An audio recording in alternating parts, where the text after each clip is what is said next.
Good evening and welcome to Tenement Talks. My name is Annie Palland. I'm the Tenement Museum's president, and I'm so excited to be here tonight with Tyler Anbinder, historian, emeritus professor at George Washington University, and the author of so many books, but so many, not just so many books, but so many books that are so vital and important and crucial to the way that we interpret the stories here at the Tenement Museum. So we were so delighted to find out that he would be coming out with another book, and did we nab the first conversation? Absolutely. Oh, see, okay, this is a wonderful thing. Right now you are hearing the first live conversation about A Plentiful Country. I should mention the other books you've written, 5 Points and City of Dreams. All are available at the Tenement Museum bookshop, both on site and in person. Before we get started, and I want to welcome all of you who are joining us virtually, and we want to hear from you. We want to hear where you're from, and also kind of what your connection is to the content we're talking about tonight. And we definitely want to hear your questions. So please feel free to write your questions into the chat, and we'll surface those towards the end of the program. We also have a wonderful live audience with us tonight who will be asking wonderfully astute questions as soon as we finish. So they're going to be working on that. And before we start, I also want to thank the New York State Council on the Arts with the support of the Office of the Governor and the New York State Legislature and Con Edison. Additional support for these talks is provided by the New York City Department of Cultural Affairs in partnership with the City Council, the National Park Service, and the National Park Foundation. And all of you watching, I want to thank in particular our members whose donations to the museum help us do these programs, help us make these programs free. If you are watching tonight and would like to become a member, we heartily encourage you to do so. Okay, so I think I've done all the business stuff, all the welcoming of the family. So A Plentiful Country, one of the reasons we're so interested in the story is that here at the Tenement Museum, we tell the story of Bridget and Joseph Moore, who were Irish immigrants who came and lived in our building around 1869 with their children. You can see, I'm going to put an image. Now, just fair warning, we have an image up on the screen for you to see their apartment. This was taken literally by a real estate photographer. So you are getting a very distorted view of a tenement apartment. When you're in it, it feels much smaller. So don't, unless of course you want to rent it from us, we will make that available for the right price. Just joking. We do not do that. What we do at the Tenement Museum, and you haven't been here, is that we take you into our recreated apartments. We tell the stories of real people who lived and kind of trace their lives. And so this is the one of Bridget and Joseph Moore. And we'll be talking more about the context of their world. And when we tell their story, we focus, of course, on their work, because it's something we know about them, because it's written in the census. Joseph was a waiter, and at different points worked in saloons he didn't own a saloon, but would work as a waiter in one. And we believe Bridget Meehan Moore had worked as a domestic before she married Joseph and raised children. So you've written about the Irish before, both in City of Dreams and in your 5 Points book. What made you decide to write another book about the Irish? Well, the main thing was when I was working on the 5 Points books, this is the late 1990s, just as I was finishing up that, I learned that the oldest records of the Immigrant Savings Bank had been acquired by the New York Public Library. And I thought, oh, how interesting. And the bank was just adjacent to 5 Points, and I figured, oh, they'll probably have a lot of 5-pointers who had accounts. Mm-hmm. I should go and see how much money they had in their accounts and see if my depiction of 5 Points as this place of great poverty was really true. And so just before the book went to press, I went and looked and discovered, to my surprise, that the 5-pointers had a lot more money in their bank accounts than I would have expected. And had you already handed in your book at this point?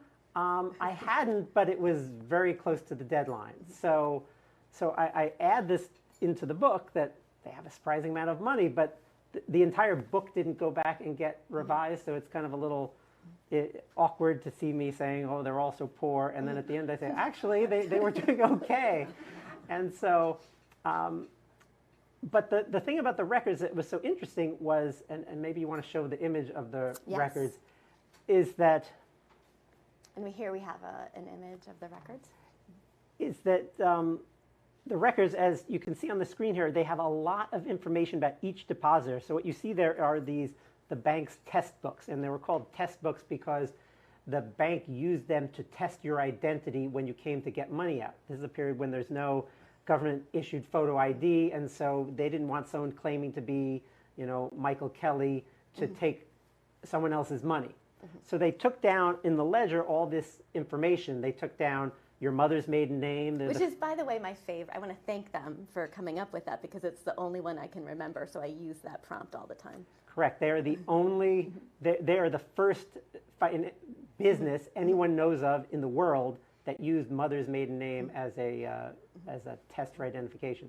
But they also took down the name of the ship you arrived on, the date, the actual date the ship arrived. Sometimes they even asked the name of the captain. And they asked about your parents' names and whereabouts, your brothers and sisters' names and whereabouts. And they took all this information, and looking at that, I thought, wow, this is amazing, because that kind of information would allow you to kind of trace individual immigrant stories in a way that those working on the Irish typically can't. Like if you work on, say, Eastern European Jews, their names are, for the most part, relatively unique, and you can trace them through the census like the Tenement Museum does. But for the Irish, until this book, it's been almost impossible to do that because, there are just hundreds and hundreds of Michael Kellys and Michael Murphys and Michael Sullivans. And it's virtually impossible to tell them apart from one census to another. But these records allow you to do that because it lists all your children's names and so forth. And so I thought, this would allow you to tell the story of the famine immigrants by seeing what happened to them over time in a way that nobody had ever done. So you turned in your book, and then you didn't jump right into this work right away, though.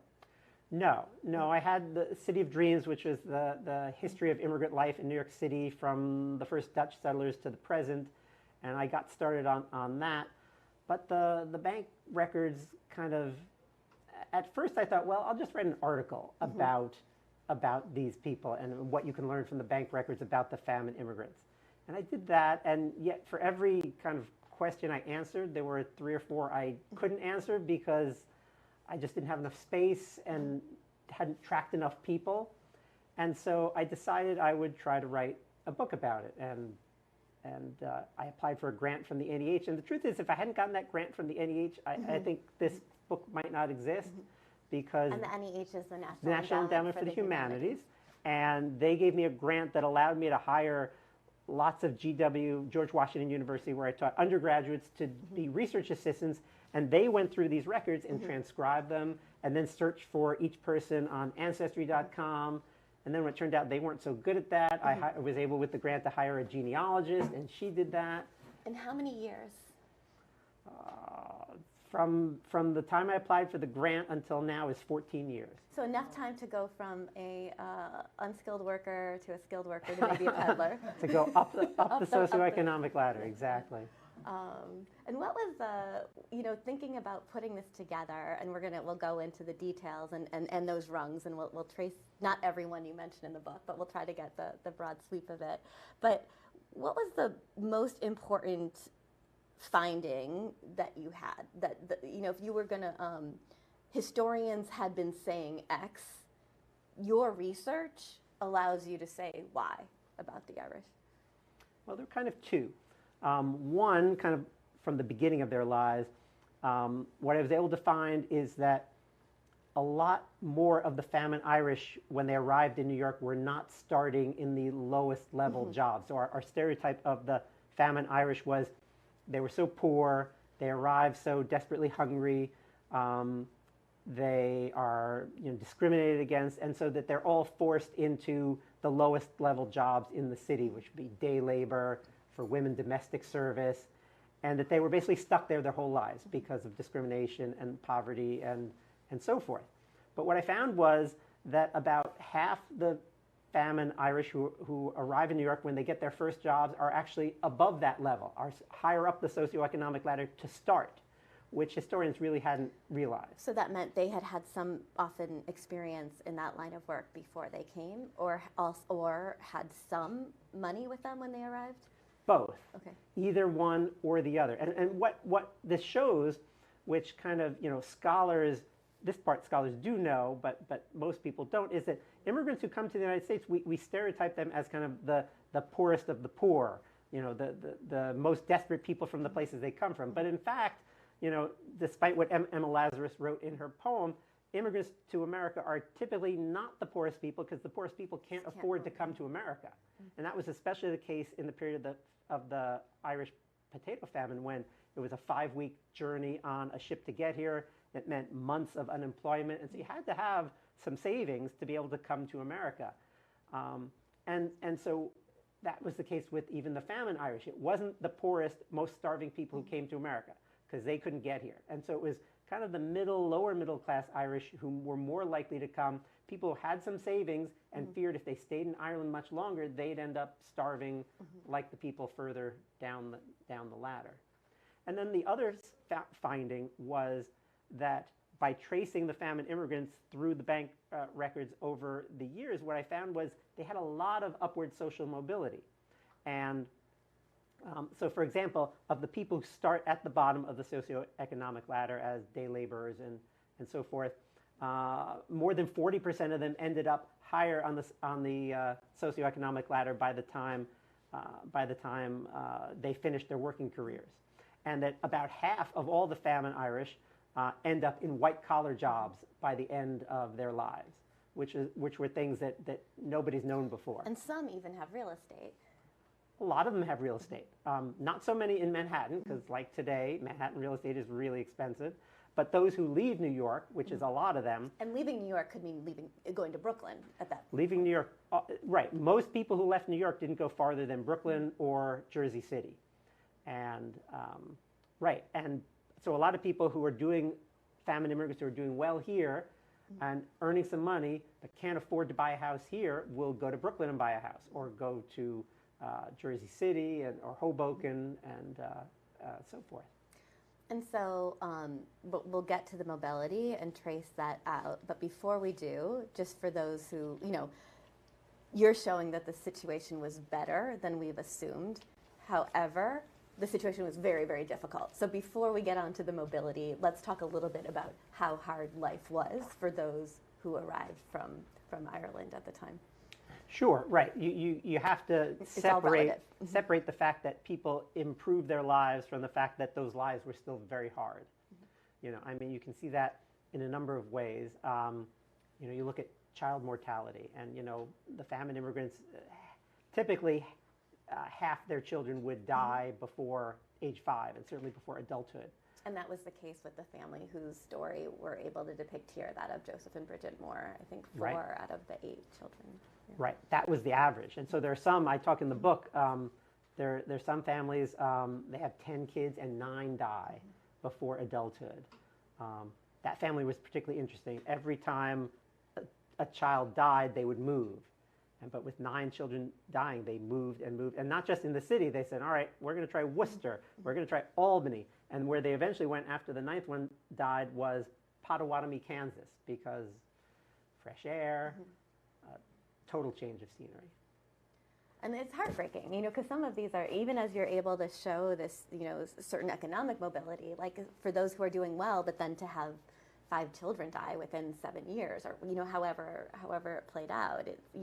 That's, I think, one of the great strengths of the book, is that you're learning about this mobility, but you're also really able to kind of trace all of these different families and get a sense of their movement through the city and what's happening to their family and all of that. Yeah, I talk even, it's heartbreaking for us, it's heartbreaking for them too. I talk in the book about one guy who ends up in jail because he's so drunk, and the police ask, why are you drinking so much? And he says, 3 of my kids died in the last 3 weeks, and he says, my babies are gone, I can't stand it, I don't want to live, and he dies of alcohol poisoning in jail before he can even sober up.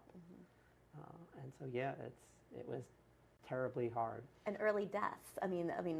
So not just the children dying, but the adults dying at relatively young ages due to sicknesses. Right. The average life expectancy for these immigrants, once if they survive to New York, is about 40. And so there are just tons of people who are dying in their 30s and their 20s. And that's another thing about the book is, when I say people did relatively well, or at least better than we thought, that's leaving out the people who die, which is a significant portion of them. And a lot of people die within a year of arrival because they've come from rural Ireland where they're not exposed to many contagious diseases, and they get to these tenements that are so crowded, and they come to saloons like this that are so crowded, and they pick up communicable diseases that they have no defenses for and will pass away. And then the other thing in terms of how hard their lives were was they worked really, really hard. They worked, in those days, you had an 11-hour workday, typically with 11 hours with an hour for lunch, so 10 hours working. And the famine immigrants very often worked a second job, sometimes even a third job, because often they were supporting loved ones in Ireland, and they didn't want that guilt on their hands that they didn't send enough money, and their parents, typically parents who wouldn't come, the kids would come, and the parents wouldn't. And so they're sending money back to pay their rent, to pay for food for them, and so they're working incredibly hard.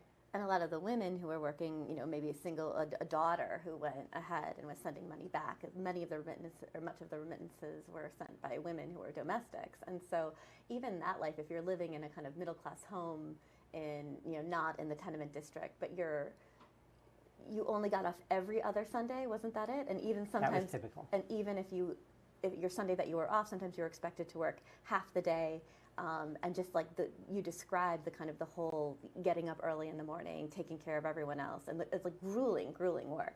Right, and some some women were so desperate that they took those jobs even though they had children, and they would leave the children with a sister, with a parent, and then they'd work these jobs, and they'd only get to see their child, like you said, like every other Sunday.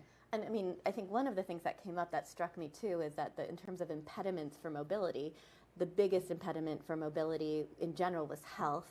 But then there was another point made that impediment to mobility was if you were a woman. Right. Because of the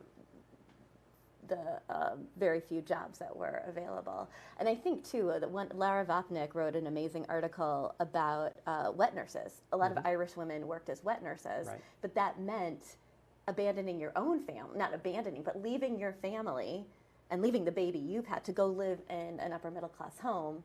And they didn't want the baby to come or the family to come because they were worried about, the tenement district. Right. I mean, so do you think about like that kind of the sacrifices that people are making?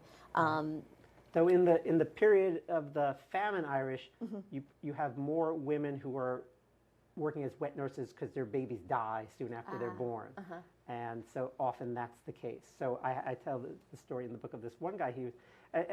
This tells you again about how, because of the famine, the Irish are kind of obsessed with saving money. So you have the wife, I talked about this guy, Michael Kavanagh, who is a famous Civil War officer. He's one of the heroes of the Irish Brigade.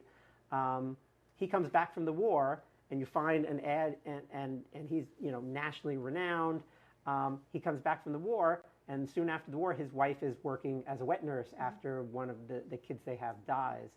And so, you can be a very prominent New Yorker, and your wife is still working as a wet nurse because there's money to be made, and you've known suffering and want, and you're going to make sure you never are in that position again. So now to kind of trace a little bit of the mobility, you have I think it's divided into kind of like six rungs. Right. What I do is I kind of recreate the Irish socioeconomic ladder, which kind of starts with day laborers. Do you want to get that picture? Have an image here. There we Actually, you should go back to the one of the bank. So notice this is the scene from the Immigrant Savings Bank, and this goes to your point. Look how most of the people there are women. So, most of those women are probably domestics who are, and in this case, they're sending money back to Ireland during a subsequent famine. And so women were really key to that role. I mean, just pause for a second. One of the things I thought of when I looked at this picture was just imagining what they were thinking when they're in line depositing their money. Just like about are they thinking about the parents they'd like to bring over? Are they thinking about their saving money so that they can open up a business? Like, it's just interesting to kind of start to get into the mindsets of the people who are depicted here, who of course never thought that we'd be talking about in this way. And this is a little bit later. This would be like the 1880s, but the same idea of like women lining up to do this holds. Right. So the clothes are different, but everything else would be the same. The dynamics. But then you're going to go to the picture of the day laborers. There we go. And so these are kind of the two most popular jobs for male famine immigrants. So on the left, you have day laborers, and that was overwhelmingly construction work in New York City. And one of the things you did as a day laborer was you carried bricks and mortar up ladders like this to the masons who are building the walls of the tenements like this one. And so the artist's depiction of the mortar is not great there. It looks a little sudsy, but that's super heavy, and you're carrying that on your shoulder on this rickety wooden ladder. And so falls are very common, and there's no workman's compensation, and there's not considered any obligation of an employer to pay your medical bills if you fall off that ladder. And you give a couple examples of actually workmen at sites where they knew, the owner of the building knew it was structurally damaged and still sent people in to kind of, I think, bring as much of the goods out from the warehouse as possible. And while in, the workmen, I think, who were all Irish, get crushed by the building collapsing. And then didn't he not give the family money? Like, so the wives of the workmen sue or try to hire lawyers to try to get the money, and he didn't end up, he gave like a fraction of what he was supposed to. Right. This was the third wealthiest man in New York, and he gave each widow $65 as compensation. And there was no obligation to give anything. So he probably thought, oh, I'm being super generous. And this is, a guy who's one of the wealthiest men in America. And then on the right there is a porter. He's carrying a trunk there. Now they've turned this image into an advertisement in New York City directory. But that was the next most popular job for famine Irish men was because there's no rollerboard suitcases in those days. Right, and in fact, there are no suitcases for the most part. People traveled with trunks, and so porters were everywhere in the city carrying stuff for people from rail depots, from ferry terminals, to and from hotels, and to and from markets even. That's crazy. And so these would be kind of like starter jobs, and yes. About half of the famine Irish went into jobs like this upon arrival. Exactly. And how likely was it if you entered this rung to go to the next? Well, to go up any rung, about 40% end up on a higher rung of the socioeconomic ladder than they start with. What I define as the next rung up the ladder is peddler, which obviously is, in terms of the Tenement Museum, is a well-known job since in the Lower East Side, peddlers, especially Eastern European Jews and Italians, that was very common. The Irish aren't as well known as peddlers, but there were thousands and thousands of peddlers in New York. Now, in those days, you didn't have the push cart that we associate with the Lower East Side peddler later on. Most peddlers carried stuff on their backs.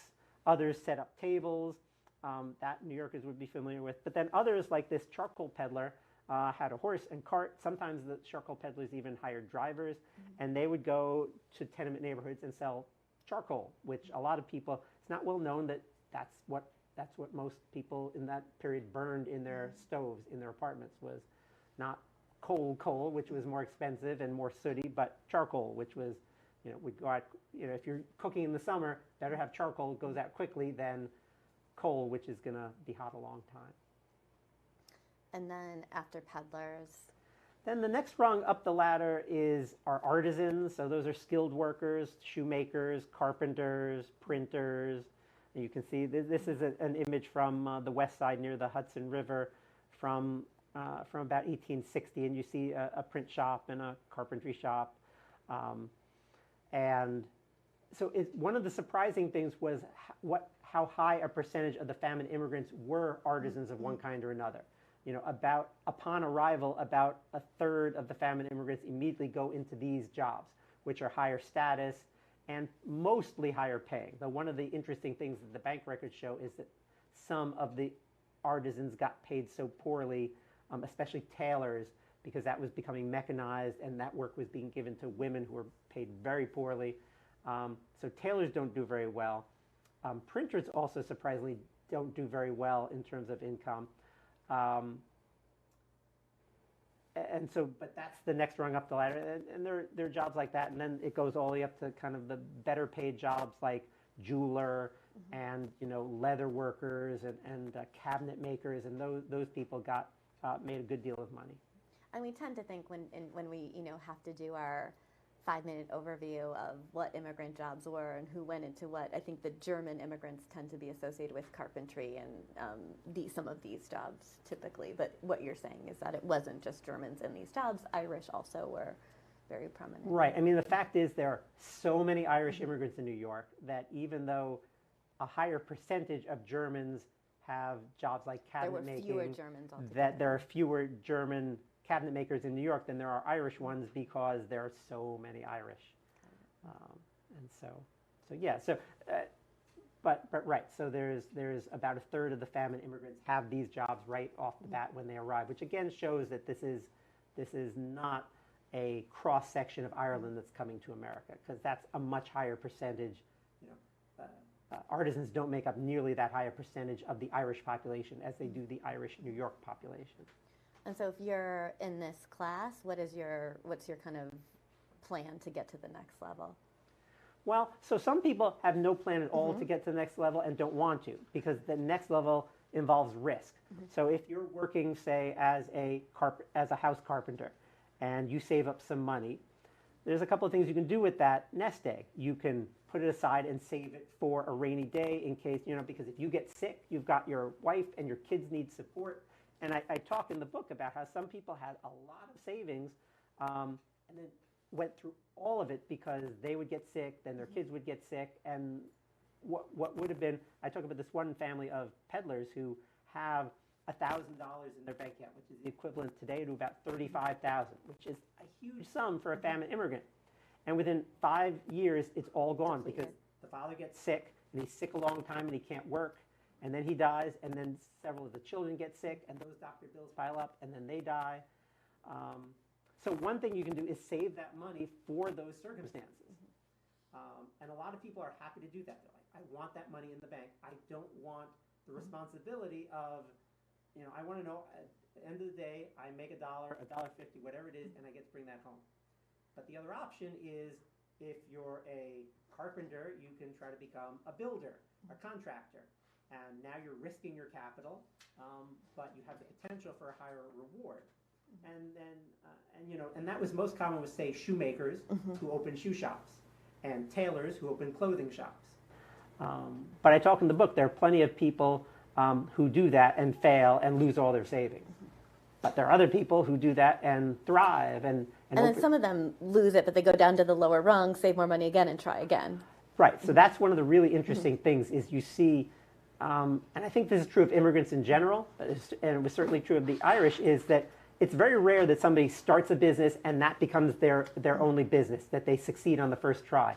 What I found with the people in the book is typically the third try that was the successful one. You kind of learn as you go, and hopefully you just don't lose everything before you have to try again. And sometimes that meant just trying a different location. You learned, all right, Hudson River, it's not a good place to sell clothes up there. I'm going to go open one instead on Water Street where the ferries empty out and there's a lot more foot traffic. And sometimes with saloons, it would just be like they moved they crossed the street and opened up the saloon on the other side of the street, and it worked that time. So. Right. I mean, right. And it can be just because more foot traffic passes on that side of the street, or I think more often when you moved across the street, it was because you got a slightly better rent or a slightly better space, and that was your incentive.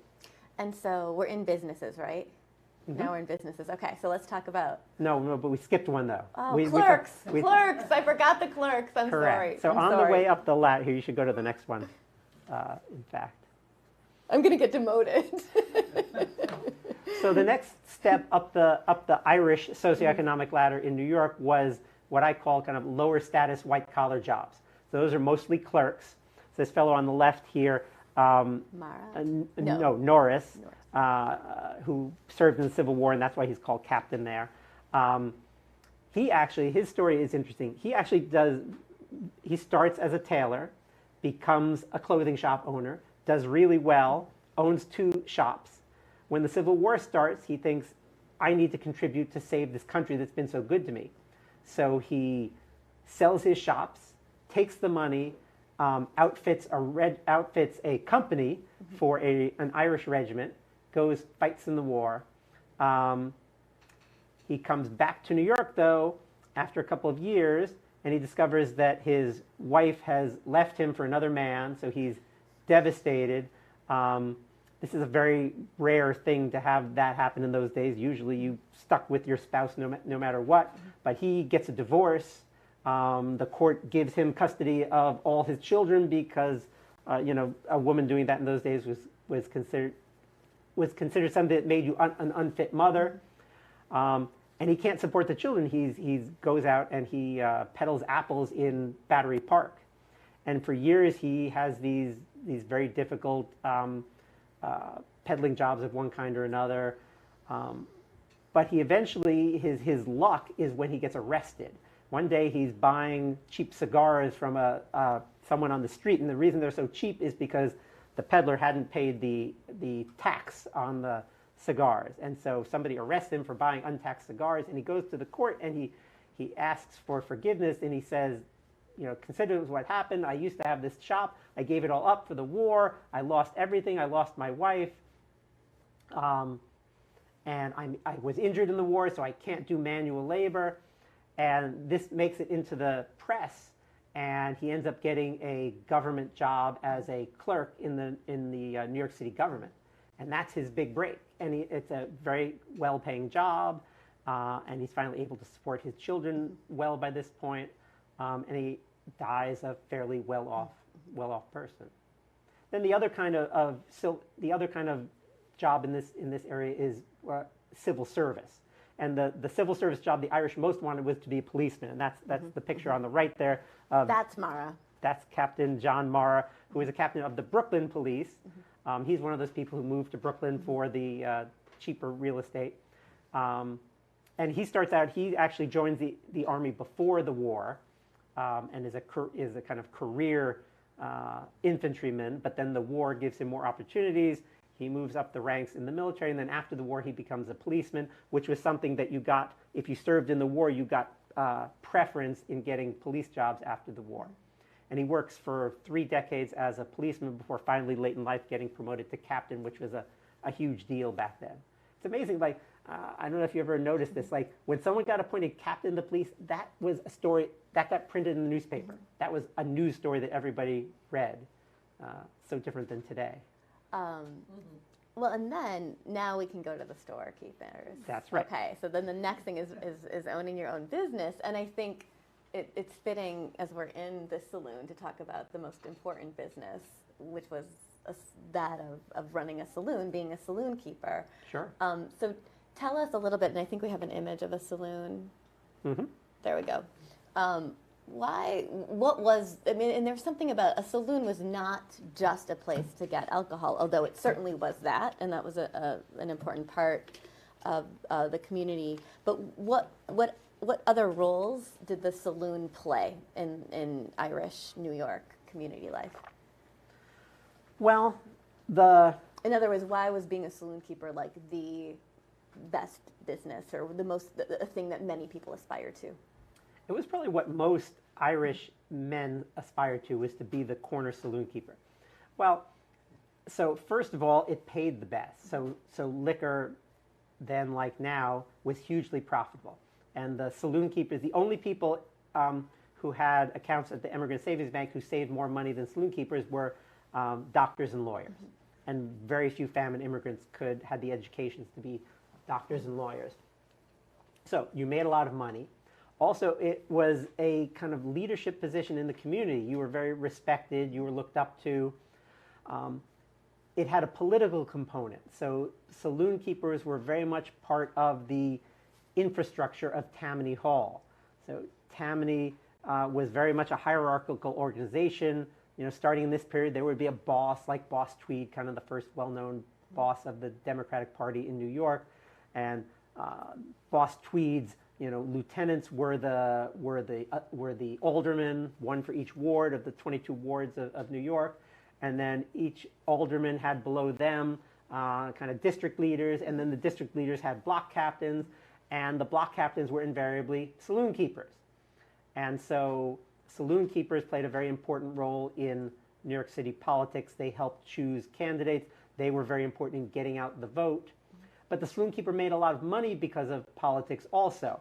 To keep the saloon keepers happy and doing their bidding, especially because, right, even though there's a boss, each of those district leaders is vying to be the next boss. And how do you become the next boss? You have a group of supporters who are going to vote for you at a primary meeting. And so you pass down to the saloon keepers, you pass down patronage, which is city jobs for the most part. It can be contracts, but it's mostly city jobs. And then as saloon keeper, you hand out those jobs to your customers. Mm-hmm. So if you're a struggling famine immigrant, you know that one of the best ways to get a better job, like a city job is considered a really good job for an immigrant because it's steady. It's not the kind of job like a construction worker where in New York in those days, if it's raining or if it's snowy, you don't work and you don't get paid.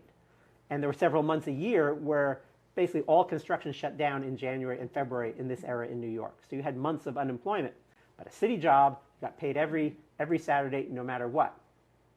And so if you wanted one of those jobs because you want to do better than being a porter or a day laborer, you made sure to go to the saloon and you made sure to let the saloon keeper know that you wanted one of those jobs. And then the saloon keeper in turn would say, all right, well, if you want one of those jobs, we got a primary meeting next week. I need you to show up and vote for my candidates. Mm-hmm. And we need to post some bills to advertise the candidates. Here's 1,000 bills and some paste. Go out and put these up all over the ward. And then on election day, you need to make sure everybody in your tenement shows up to vote. And I want you to bring them all, even that old guy, even that sick person. They better all come and vote because we need every vote to win that election. Mm-hmm. And so saloon keepers not only did that, but then because they were wealthy and they wanted people's support, if you got sick, the saloon keeper and couldn't afford a doctor, the saloon keeper would send a doctor and not ask you to pay for it. If you were unemployed a long time, they would send you some food or some coal or some clothes for your children. And in all those ways, saloon keepers had a huge amount of respect. I mean, it's almost like the saloon operated in some ways like a very large but very intimate mutual aid society, except that most of the aid is coming from the saloon keeper or government. So the aid, right. Or the other officials, rather. Right. So the aid is coming from higher up the political hierarchy, though what people like Boss Tweed do is they steal the money from the city and then pass it down and use it as aid for their constituents. For votes. So it's basically kind of an informal welfare system before the government officially ran those. And I mean, I've been remiss in not explaining because I was jumping to talk about the Moore apartment, but we are right now in a recreated saloon, although this is a saloon of John and Caroline Schneider, German immigrants. We're going to tell you who to vote for in just a moment. But thinking about the saloon, how would the German saloon be any different from the Irish saloon?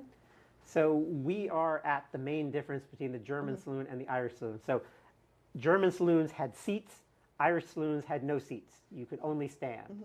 And so we've got our chair here and you've got your table there. And so German saloons were known as places you would sit and nurse a beer for hours. And Irish saloons, it was typical. You went in, you treated your friends to a drink, and then often you would go to the next saloon and somebody else's turn to treat. And so that was the kind of place where you stood. You didn't stay very long unless there was something going on like a meeting of your militia company or a political meeting, a meeting for raising money to free Ireland, things like that. And what about like in terms of understanding the way that the political system worked or didn't work?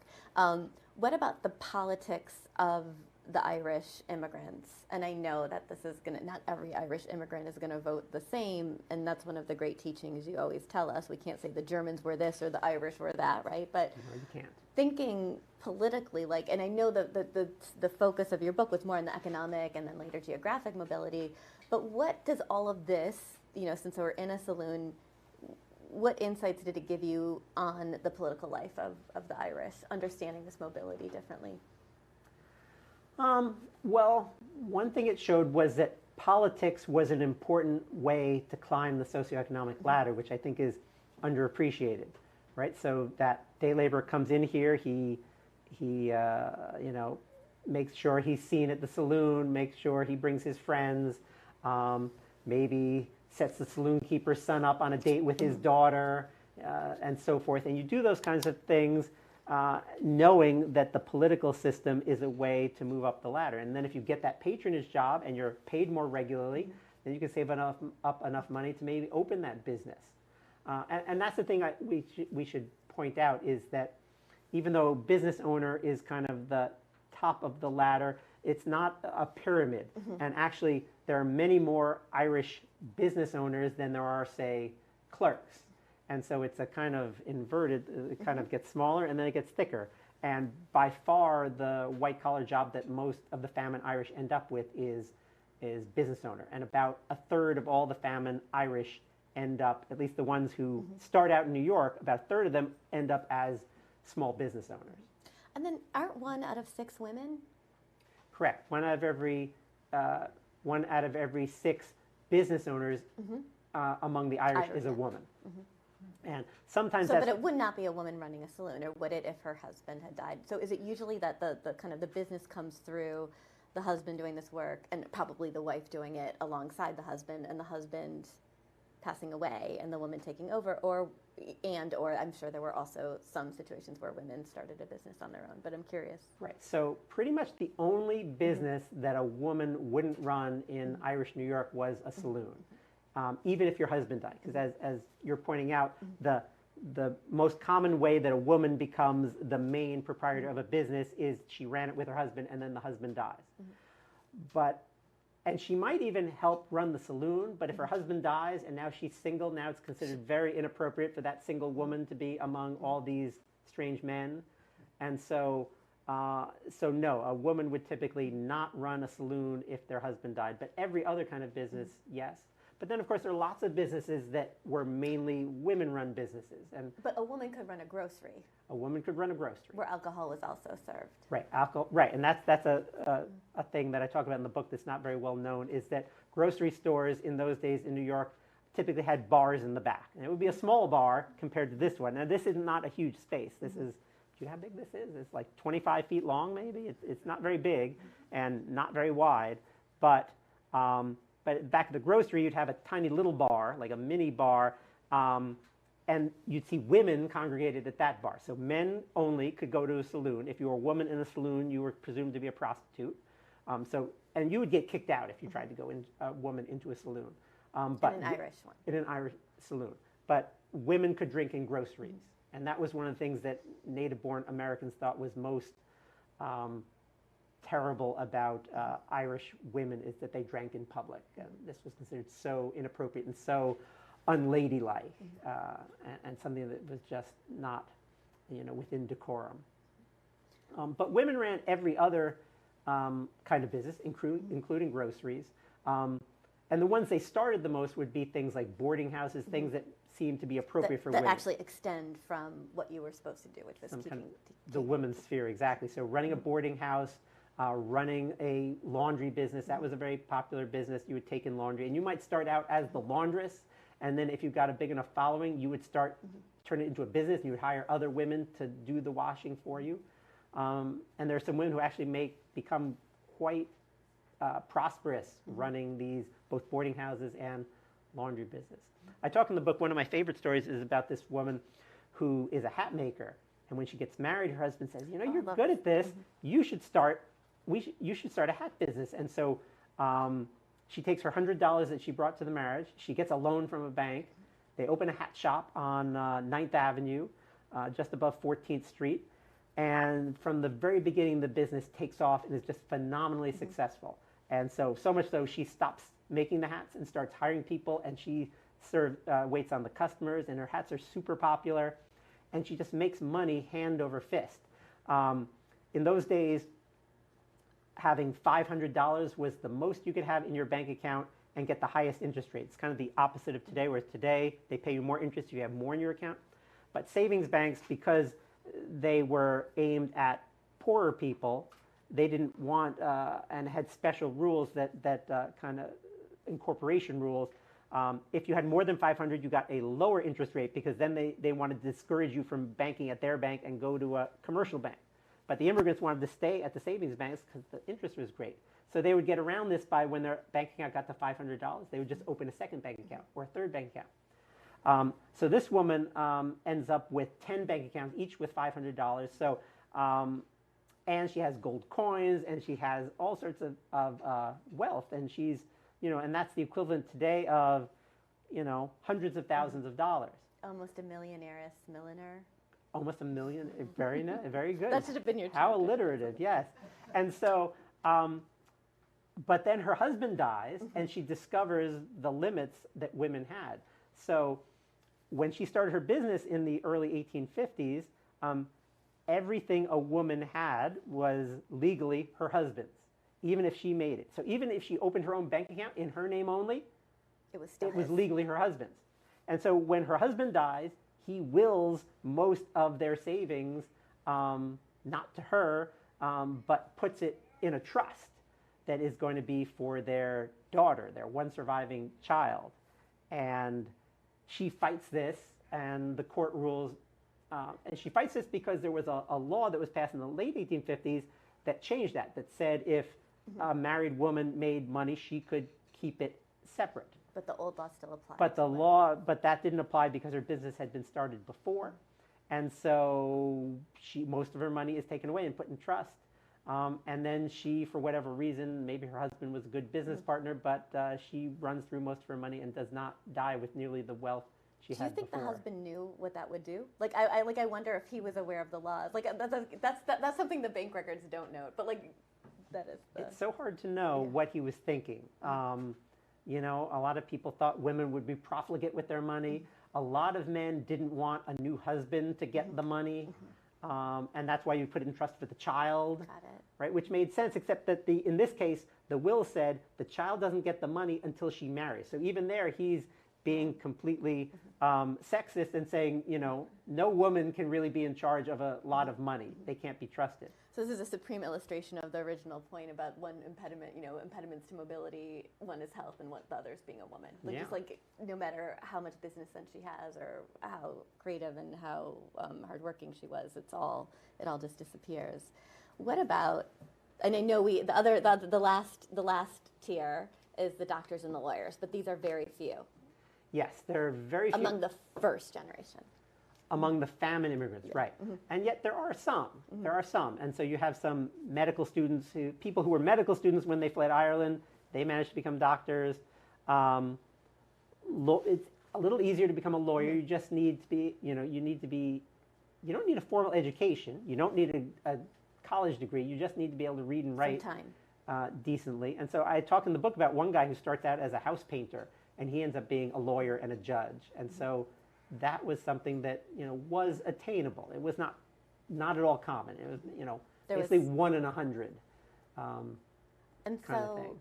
Now, I know there's one chapter in the book that is somewhat heretical for you and for me, which was about Irish who left New York. But I love also, even though that they leave New York, you said it's their experience in New York that was often helpful to their success elsewhere. Right. So one thing that's kind of not well known, we kind of think of immigrants, especially if we focus on New York immigrants like the Tenement Museum does, we think of them, they come to America, they land in New York, they move to a tenement, and New York is where they stay their whole lives. And maybe, as we know, if we've done the tours here, maybe they end up in Brooklyn or New Jersey, but not much farther than that. But what you see, but of course that's not the whole story. And especially for the famine immigrants, because what they learn in New York is that, and of course the press is preaching this constantly, go west young man, like Horace Greeley supposedly says. They learn, but the Irish press says that too, constantly. Don't stay in New York.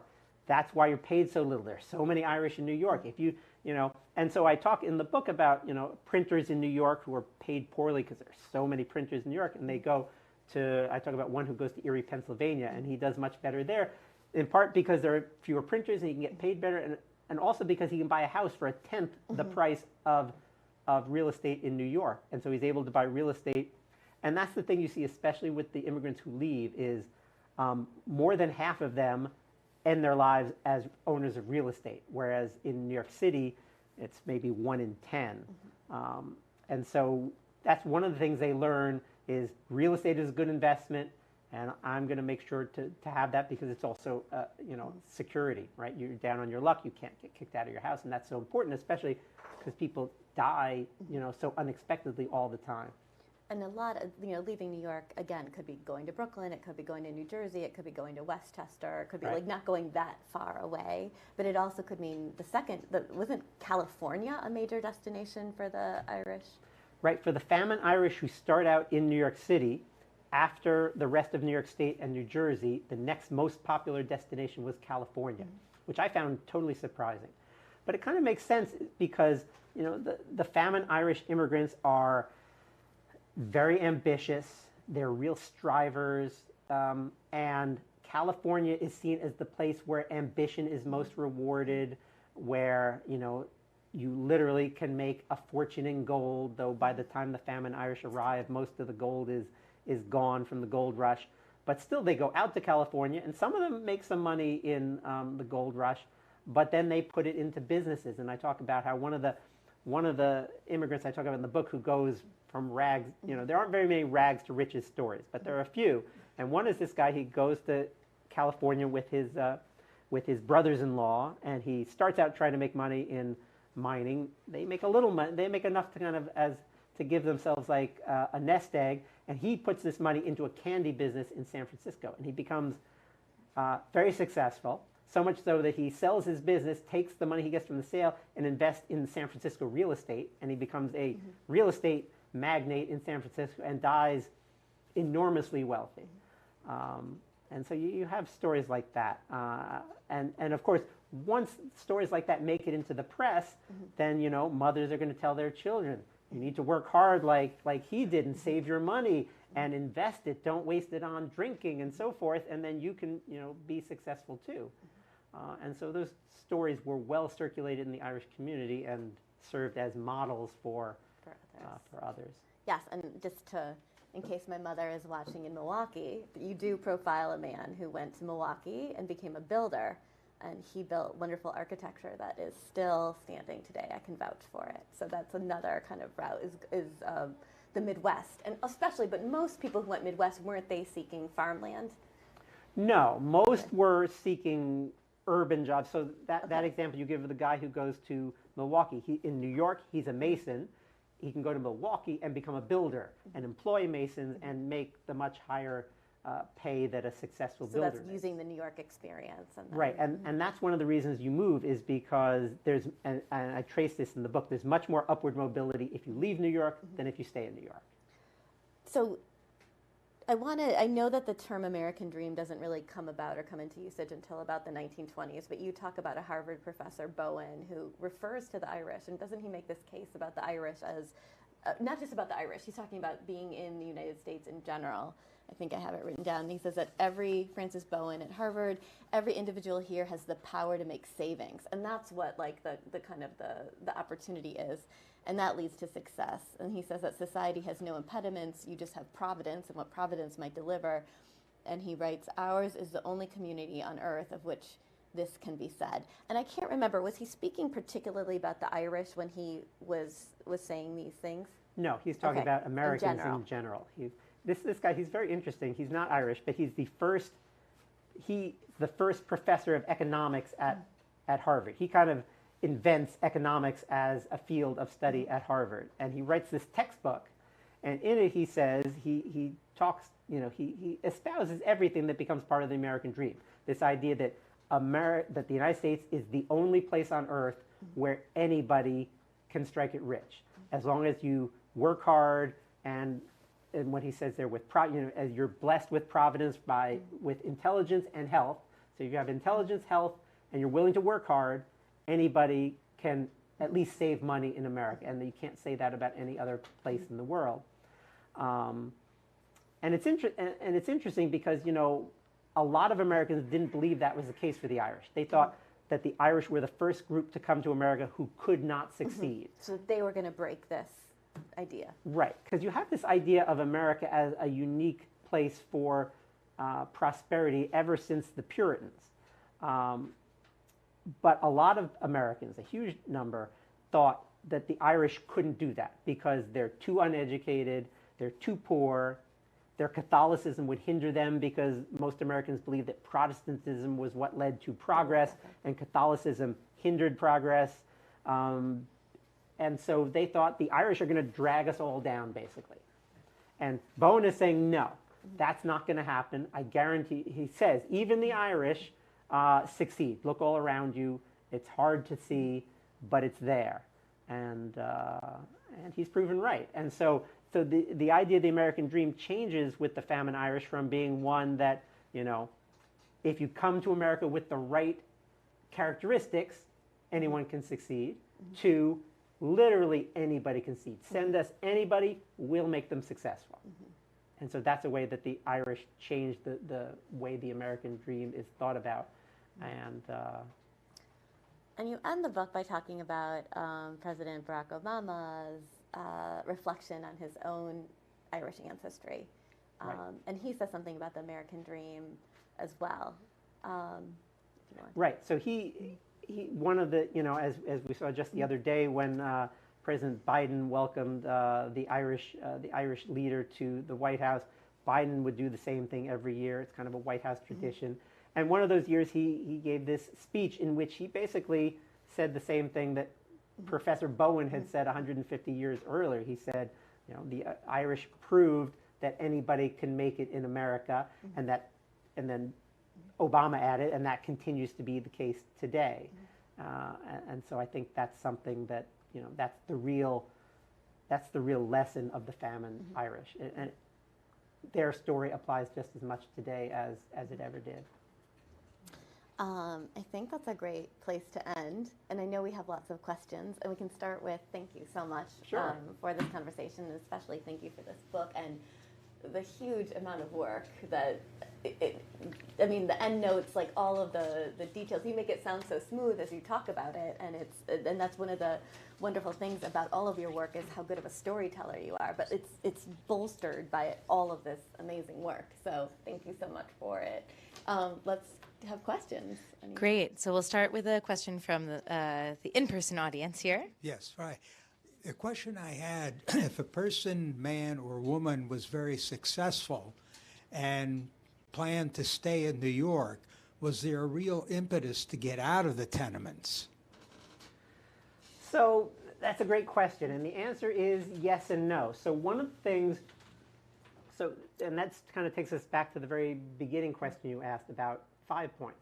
So what happened, a lot of the Irish, even when they could afford to leave the tenements, didn't, because it was a cheap place to live. And so, and the Irish were, as a rule, so frugal and so determined to save money to send back as remittances to Ireland or to save money to start businesses that they would economize. And so, and this becomes kind of a subject of humor in the post-Civil War years, is the humor magazines will have cartoons that show like the successful Irish builder or contractor still living in a tenement apartment, still with his children, you know, his 6 or 7 children squeezed into one bedroom, still wearing kind of dilapidated clothes compared to what native-born New Yorkers would wear. And this was considered a joke, that even the successful Irish, they weren't into conspicuous consumption. They were into saving, saving, saving. Continuing with that, could you tell us a bit about the position of the Immigrant Savings Bank in the banking system and why the immigrant Irish had confidence in that institution, and how representative those records are of Famine Irish as a whole? Great questions, great questions. Where to start? Why don't we start with the representative part, your last question. So this is really important, because that's the first thing everybody asks is, well, these people had bank accounts. So these are clearly the successful Irish. But what you find is, so you have to think about this. You're an immigrant. You want to save money. But you live in a tenement. In the period when the Famine Irish come to America, not only did the front doors of the tenements not have locks on them, but the tenement apartments don't have locks on them. So in fact, what you find is immigrants are more likely to have bank accounts than native-born New Yorkers. And you can see this because the Immigrant Savings Bank isn't the only bank that had, now it's one of the few that still has its records extant. There were a lot more savings bank records around in the 1970s, and so economic historians looked at them and were able to study the demographics of the people who had accounts, and in other cities, scholars have done this too. And so what you find is, if you look at the number, and every bank had to send a report in every year about who their customers were, and that included how many of them were foreign and native-born. And so we can document that at least half of the immigrants in New York, including half of the Famine Irish, had bank accounts. At least half. It's probably more, but at the bare minimum, half did. And that's a higher percentage than of New Yorkers. And you might still say, well, maybe that's the successful half. But what you can do is you can look at how much money they have in their accounts, and you can see that's not the case. There are hundreds and hundreds of people who put the minimum deposit, $1, into their account and never put another penny in. And so when you compare, and you can use things like the census to look at the totality of the famine immigrants and compare them to the bank's customers, and you find that they're not that different. They're slightly more business owners than there are in the total population. I'm sorry, slightly less, and there's slightly more business owners in the bank's customers, and slightly fewer day laborers. But it's only a small percentage less, and so it's broadly representative. And in fact, what other scholars have done is they've used now algorithms to track people through censuses and track their socioeconomic mobility. And what they've found is they find even more upward mobility when they're looking at every resident of the United States, every Irish immigrant, than I find looking at the bank's customers. So there's lots of evidence that the records are representative and no evidence that they're not representative. I can't remember what your first question was. About the banks and the trust. Yeah, what was Oh, why did they trust? Right. So the Immigrant Savings Bank is started, even though there are already 10 savings banks in New York at that point, is because banks went bankrupt all the time in that period. And yet the successful Irish immigrants in New York were determined that their poorer brethren would save. And knowing the impediments to saving living in a tenement, they thought, we're going to start a bank, and we're going to, unlike other banks which might invest depositors' money in like railroad bonds and stocks, the immigrant promised from the beginning, we're only going to invest your money in New York real estate, New York City real estate. And that's something that rarely goes down in value, that always comes back when it does go down, and so your money will be safe. And in fact, unlike virtually every bank in New York City's history, the Immigrant Bank, which still exists, has never shut down, has never missed an interest payment, never had the financial troubles that the other had, because they have continued to follow, or at least up until recently, as far as I know, continued to follow that more conservative than average investment policy. Okay, and I think we have time for one more question. Okay. Hi. Do you... Oh, go ahead. Sorry. Do you in your book talk about how the Irish dealt with the multiracial New York that they were exposed to when they came in? We learned a little while ago about, them taking jobs away from entry-level jobs from African-American New Yorkers, and African-Americans forming, mutual aid societies to sort of survive. So what was their racial attitude like? Do you cover that in your book? I talk about it some. It's a really complicated question. I mean, you could easily write a whole book about it. So you have both contention and compatibility between Irish and African-American New Yorkers. And so the contention tends to be political, especially when the Civil War starts, and Irish New Yorkers tend to be against the war, especially once it becomes a war for, as they perceive it, a war for emancipation. And so when the draft riots happened in 1863, Irish immigrants are the kind of largest group in that. Now, what people tend to forget is Irish American men are the largest group of adult New Yorkers. So it makes sense that there are more Irish And also rioters. the majority of Irish were not taking part in the draft riot Of in course, that way. Right. of course. But on the other hand, you have lots of intermarriage, though it would be informal, between especially Irish American women and African American men in New York, because there's a shortage of Irish men in New York. There's a shortage of African American women in New York, and so those groups marry significantly. Again, it's not legal, and so those are. Oh, I think it is. Yeah, well, it's at some points it is legal, and in some but it's more that churches won't do it, not that it's illegal. Yeah, I should be clear about that. Right. So some churches won't do it, and so you have that, and so you have. And you have lots of scenes in Tenements of cooperation with struggling people helping each other, helping their neighbors, even if they're a different race, and so it's complicated would be the answer. Any questions online? Perfect answer to so many of our questions. It's complicated. Yes.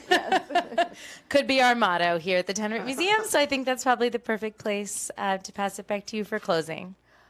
I have to smooth out complications. So I want to can we show one more image? I want to, just yesterday, we met with the great-great-great-granddaughter of Joseph and Bridget Moore, and we brought her to the Tenement apartment, and she reflected on her life and talked about what it was like for her to be in the apartment for the first time, and also that she wants to bring her grandchildren. And it's interesting, the kind of everything you say in the book applies to her family in many ways, in the sense that the first generation, for them, there wasn't a lot of mobility. But then the little girl who lives in that apartment, her great-great-grandmother, Jane Hanrahan, marries, and they end up buying a home in Queens, which stays in the family. So she actually grew up in the home that was purchased by her great-grandmother, the girl who lived at 97 Orchard. So it was a nice way. So one of the things we didn't even get to talk about in